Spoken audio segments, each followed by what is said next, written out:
हरे Krishna dear devotees.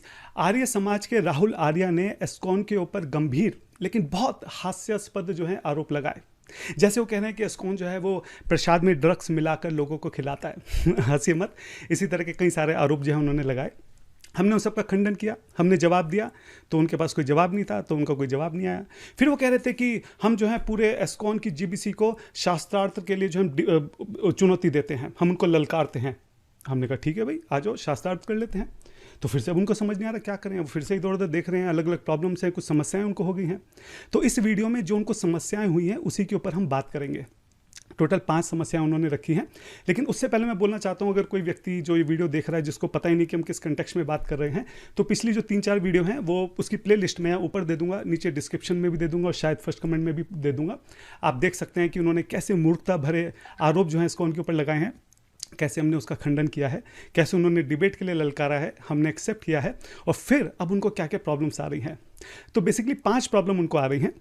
तो सबसे पहली समस्या उनकी है, उनका कहना है कि किसी एस्कॉन के ऑफिशियल पर्सन ने मेरी डिबेट को स्वीकार नहीं किया है, किसी अनअधिकृत व्यक्ति ने उसको स्वीकार किया है। दूसरी प्रॉब्लम वो कह रहे हैं कि मैंने बोला था कि मैं सिर्फ जीबीसी के मेंबर के साथ डिबेट करूंगा, किसी और के साथ नहीं करूंगा, तो आप तो मेरी किसी और के साथ करवा रहे हैं। तीसरी उनकी प्रॉब्लम यह है कि एक्चुअली जब डिबेट की बात हुई थी तो हमने बोला था कि जो डिबेट है वो पारंपरिक रूप से संस्कृत भाषा में होती है, तो उसी में होनी चाहिए। तो उनका कहना है कि संस्कृत तो सब लोग नहीं समझते, तो संस्कृत में नहीं हिंदी में होनी चाहिए। चौथा वो कह रहे हैं कि मैं वेद पुराण उपनिषद के ऊपर डिबेट नहीं करूंगा, मैं डिबेट करूंगा बाइबल के ऊपर। मैं डिबेट करूंगा कि किसी जनरल पब्लिक में किसी ने कुछ कमेंट लिख दिया था तो उनको कमेंट पसंद नहीं आया, तो कह रहे हैं मैं उस कमेंट के ऊपर जो है डिबेट करना चाहता हूँ। और कह रहा है कि मैं गीता के ऊपर डिबेट करना चाहता हूँ। तो ये 3 टॉपिक उन्होंने चूज़ करे हैं। 5वां वो बोल रहे हैं कि एक्चुअली जब डिबेट की बात हुई तो हमने बोला कि आप आर्य समाज से एक ऑफिशियल लेटर ले आओ, एक स्वीकृति पत्र उनसे ले आओ कि आप आर्य समाज को रिप्रेजेंट कर रहे हैं।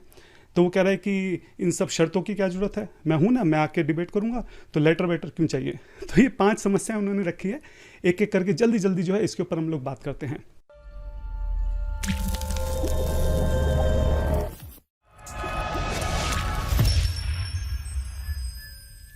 तो सबसे पहला उनका आरोप है कि उनका कहना है कि किसी ऑफिशियल व्यक्ति ने उनकी डिबेट को स्वीकार नहीं किया, किसी अधिकृत व्यक्ति ने नहीं किया। कौन जीबीसी की ओर से अनधिकृत व्यक्ति ने चैलेंज स्वीकार करने का झूठ बोला है। तो एक्चुअली में मैंने उनकी डिबेट को स्वीकार किया था, मेरे से शायद वो थोड़ा गुस्सा है, लेकिन मैं करूं या कोई भी करे उससे क्या फ़र्क पड़ता है। जो ऑफिशियल जो चैनल है माई आश्रय, उस चैनल से आपकी डिबेट को स्वीकार किया गया है और यही आप चाहते थे। आपने बोला था कि माई आश्रय में कोई भी 2-3 मिनट की वीडियो डाल दे और डिबेट को एक्सेप्ट कर ले, और आप जब कहेंगे जहां कहेंगे मैं आ जाऊंगा। इस चुनौती को स्वीकार करने के लिए तुमको कुछ ज्यादा नहीं करना है। माई आश्रय यूट्यूब चैनल से तुम एक छोटी सी 2-3 मिनट की क्लिप डाल देनी है, केवल शास्त्रार्थ की चुनौती को स्वीकार करना है। तो माई आश्रय चैनल से ही स्वीकार किया गया है। मैं करूं या कोई और करे इससे कोई फर्क नहीं पड़ता। तो क्या करें कि आपको ऑफिशियल लगे। अब मोदी जी से तो नहीं करवा सकते ना कि मोदी जी से बोले मोदी जी आप ऑफिशियली डिक्लेयर करो तब ये मानेंगे। वैसे मोदी जी इसको उनके बहुत बड़े प्रशंसक हैं, उनसे हम रिक्वेस्ट करें तो शायद वो मान भी जाएं, लेकिन आपके जैसे व्यक्ति के लिए उनका समय खराब नहीं किया जा सकता। तो जो माई आश्रय चैनल पर वीडियो डली है ये ऑफिशियल ही है, आप इसको ऑफिशियल ही मानकर चलिए। अच्छा, फिर ये कहते हैं कि मैंने बोला था कि मैं सिर्फ जीबीसी के मेंबर के साथ ही डिबेट करूंगा, किसी और के साथ नहीं करूंगा। पूरी इस्कॉन की जीबीसी को बाइबल और यथार्थ गीता पर शास्त्रार्थ के लिए ललकारता हूं। अरे मेरे राहुल भाई, हम आपको आश्वासन देते हैं, वचन देते हैं, आपकी डिबेट जो है जीबीसी मेंबर के साथ ही होगी, किसी और के साथ नहीं होगी। और ये जो आपने अमोघ लीला प्रभु जी के नाम का रट्टा लगा रखा ना, इतना में अगर आप हरे कृष्णा महामंत्र का या भगवान के नाम का अगर आप रट्टा लगा लेते तो आपको बहुत फायदा हो गया होता। वैसे मैं आपकी जानकारी के लिए बता देता हूँ, अमोघ लीला प्रभु जी जो हैं वो जीबीसी के मेंबर नहीं है। तो जो आपकी शर्त है कि मुझे जीबीसी से डिबेट करनी है, उसके हिसाब से अमोघ लीला प्रभु वैसे भी डिबेट नहीं कर सकते हैं।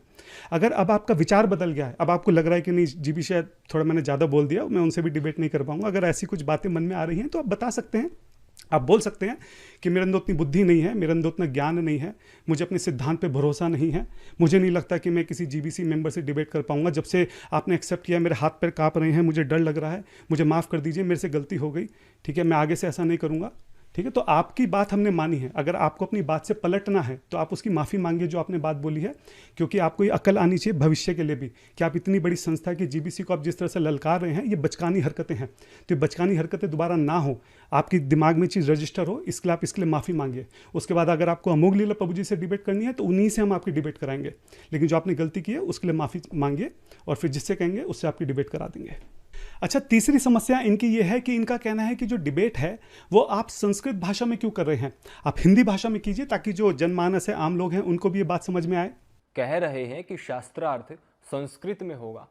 ये जो आर्य भाषा है, हिंदी भाषा, इसका मूलाधार और शब्दकोश संस्कृत से है। अधिकांश लोग इसको समझते हैं।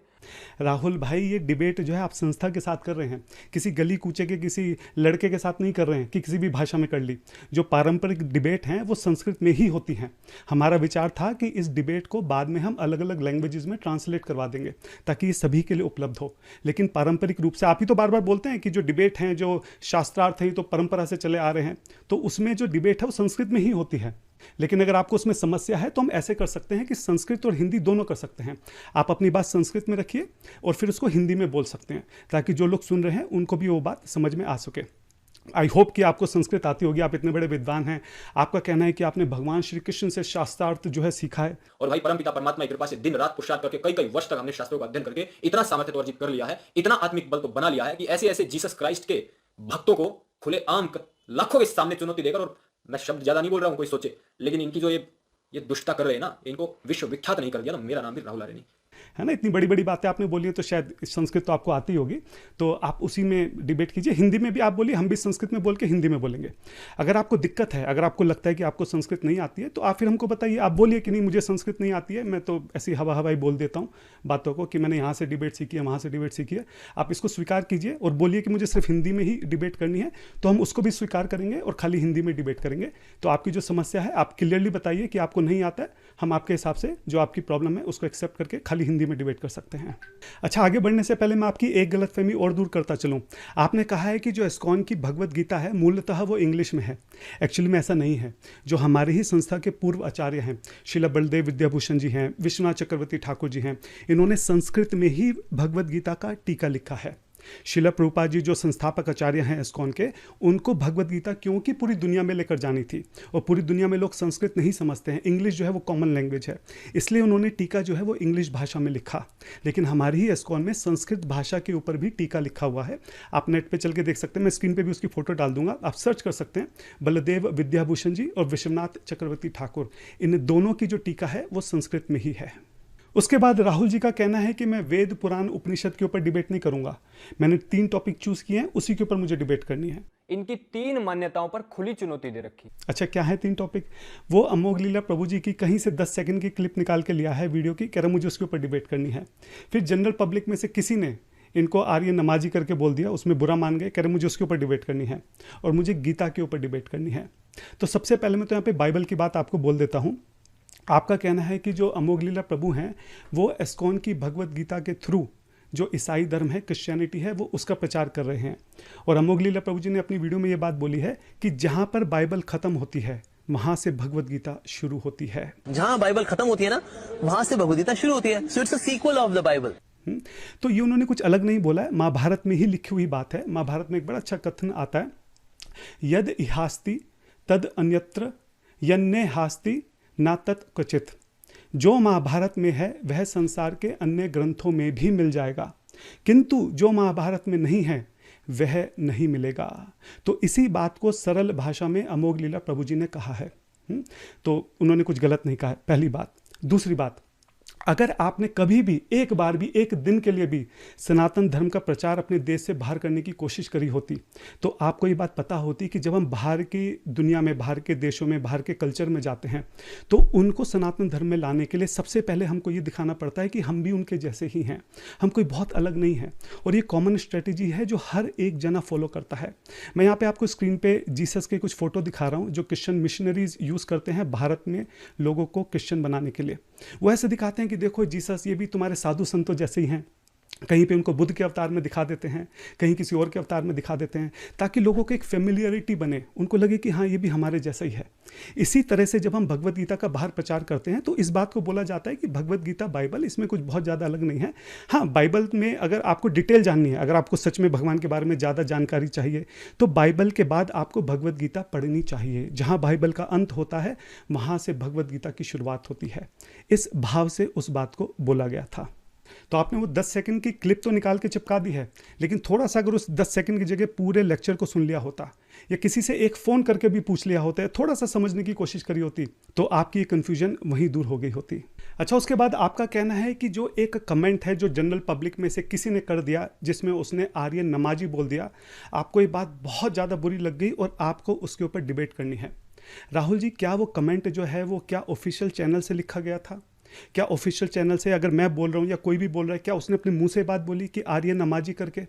अगर किसी पब्लिक ने कमेंट लिख दिया और बाई चांस गलती से थोड़ी देर के लिए, हम मानते हैं कि एडमिन में जो बच्चे वहाँ पे काम कर रहे हैं, गलती से उन्होंने उसको पिन कर दिया और जैसे ही ध्यान किया उन्होंने इमीडिएट हटा भी दिया उसको, थोड़ी देर के लिए एक कमेंट उनसे गलती से पिंग हो गया, आपको इतना बुरा लग गया और आपको उसके लिए डिबेट करनी है और आप अपने मुंह से चिल्ला चिल्ला के इतनी बड़ी संस्था के ऊपर आरोप लगा रहे हैं कि हम प्रसाद में जो है ड्रग्स मिला के लोगों को खिलाते हैं, उसके ऊपर आपको डिबेट नहीं करनी। हम भी बोल सकते हैं कि उसके ऊपर डिबेट कीजिए, आप प्रूफ कीजिए इस बात को कि हम जो है प्रसाद के अंदर ड्रग मिला के खिलाते हैं। कि कहीं मंदिर के प्रसाद में तो अति अल्प मात्रा में ऐसे किसी सम्मोहक पदार्थ को नहीं मिलाया जाता है।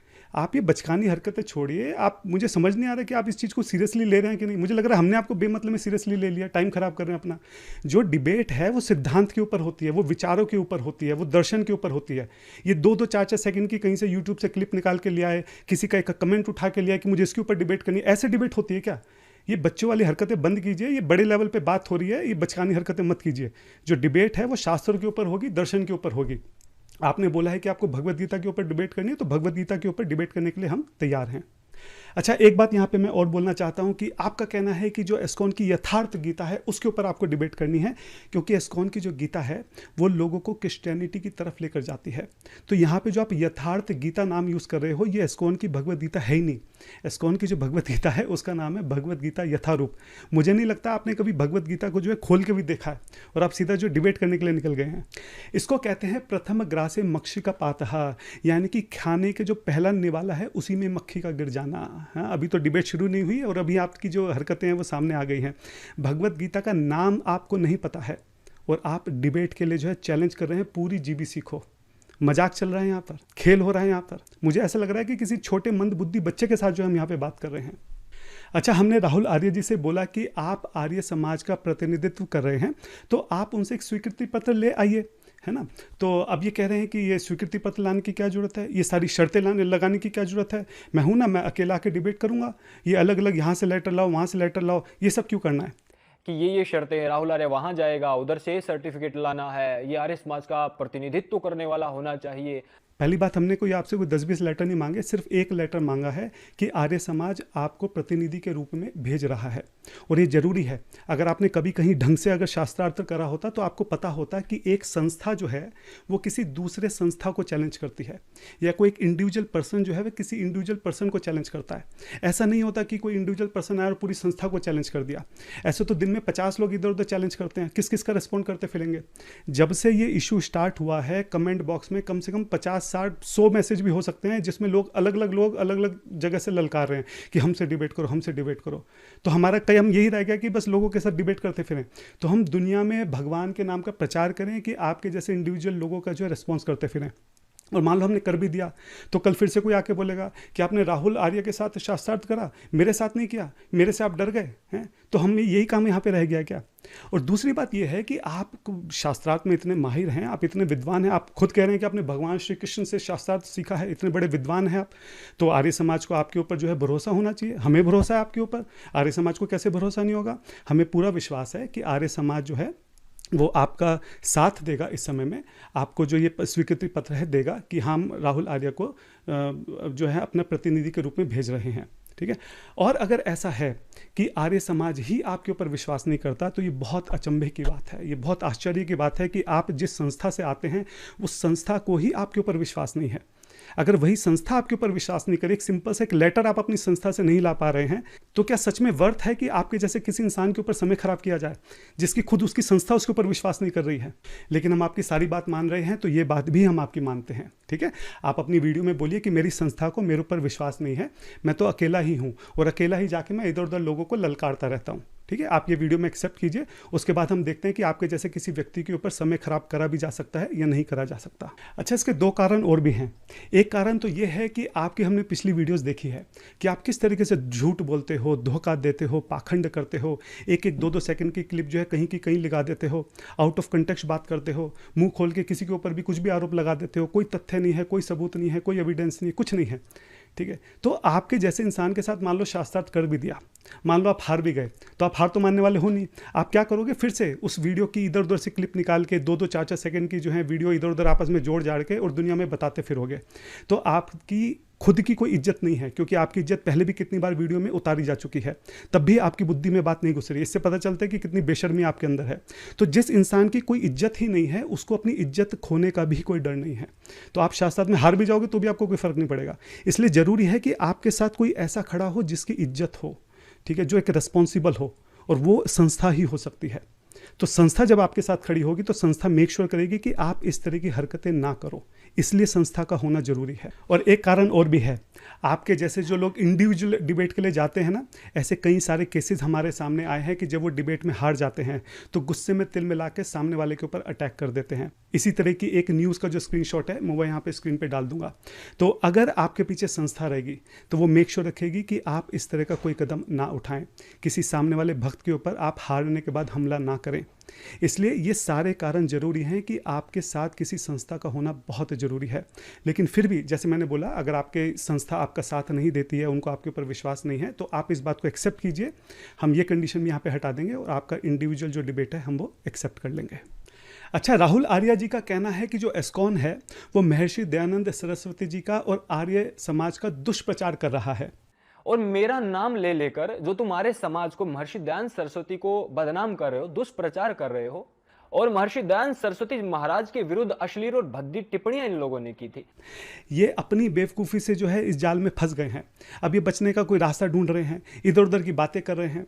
आर्य समाज के और जो महर्षि दयानंद सरस्वती जी हैं उनके पीछे छुपने का प्रयास कर रहे हैं। हमने शाहीन बाग में देखा था ना क्या हुआ था, जब उनके बस की नहीं थी तो औरतों के पीछे जाके छुप गए थे। ये भी इस वक्त बिल्कुल यही हरकत कर रहे हैं। अपने चैनल पे मैं बार बार देख रहा हूँ, ये कभी भी मेरा नाम नहीं लेते हैं, चैनल का जो नाम है वो ब्लर कर देते हैं। इन्हें लगता है कि कोई जाके देख लेगा इनकी वीडियोस तो क्या होगा। मैं खुद ही आपको बता देता हूँ, मेरा नाम ईश्वर गोरंगा दास है। मेरा जो पर्सनल चैनल है वो योगा ऑफ लव है। उसमें अगर आप रिसेंट की वीडियोज़ देखें जिनमें मैंने राहुल आर्या को रिप्लाई किया है, आप पूरी 3-4 वीडियो हैं, किसी भी वीडियो में कोई एक भी लाइन अगर आप ढूंढ के निकाल दें जिसमें मैंने महर्षि दयानंद जी के बारे में कुछ गलत बोला हो, लाइन बहुत दूर की बात है, एक शब्द भी मैंने उनके लिए गलत बोला हो। और आर्य समाज की तो मैं बार बार तारीफ कर ही रहा हूँ, और मैं कर ही नहीं रहा, मैं मानता भी हूँ, मैं मानता हूँ इसलिए मैं उस चीज़ को कर रहा हूँ। आर्य समाज का आज़ादी के समय भी, अभी भी, हमेशा से हमारे समाज में बहुत योगदान है। और मैं सच में ऐसा मानता हूँ, मैं कुछ लोगों को जानता हूँ जो देश की बहुत सेवा कर रहे हैं, जो बहुत बड़े देशभक्त हैं।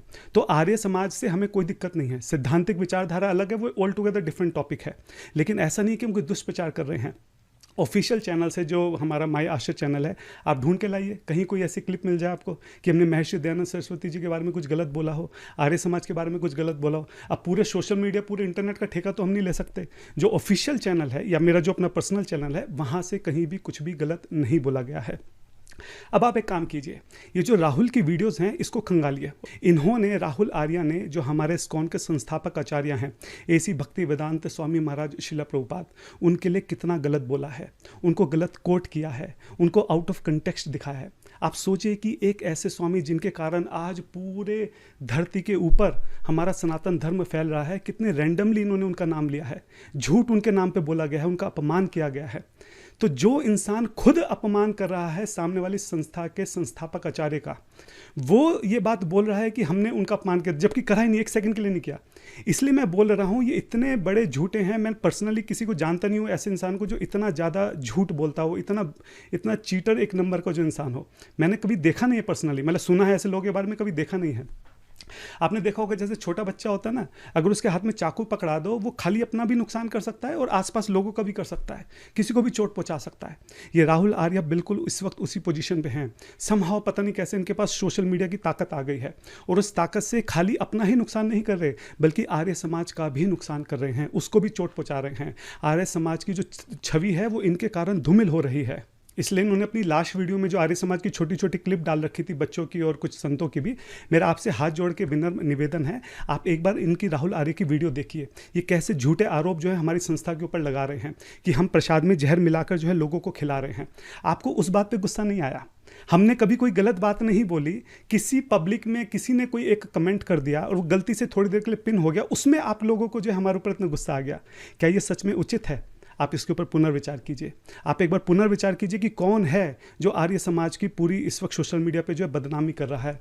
ये सोचने का विषय है। अच्छा राहुल भाई, एक बात तो ऐसी है जिसके लिए मैं आपका धन्यवाद करना चाहता हूँ, आपका आभार प्रकट करना चाहता हूँ, क्योंकि आपकी वजह से मुझे बड़े आनंद की जो है अनुभूति होती है। आप एक्चुअली में मुझे बार बार अमोघ लीला प्रभु का चेला बोल रहे हो। आप मुझे चिढ़ाने के लिए बोल रहे हो। आपको लग रहा है कि आपके बोलने से मैं चिढ़ जाऊँगा, लेकिन आपके बोलने से मैं बहुत खुश हो जाता हूँ, क्योंकि मैं इस लायक नहीं हूँ कि मैं अमोघ लीला प्रभु का चेला बन सकूँ, मैं उनका सर्वेंट बन सकूं, उनका सेवक बन सकूं।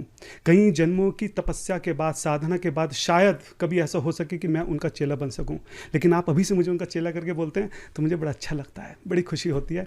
इसलिए मैं आपको धन्यवाद देता हूं।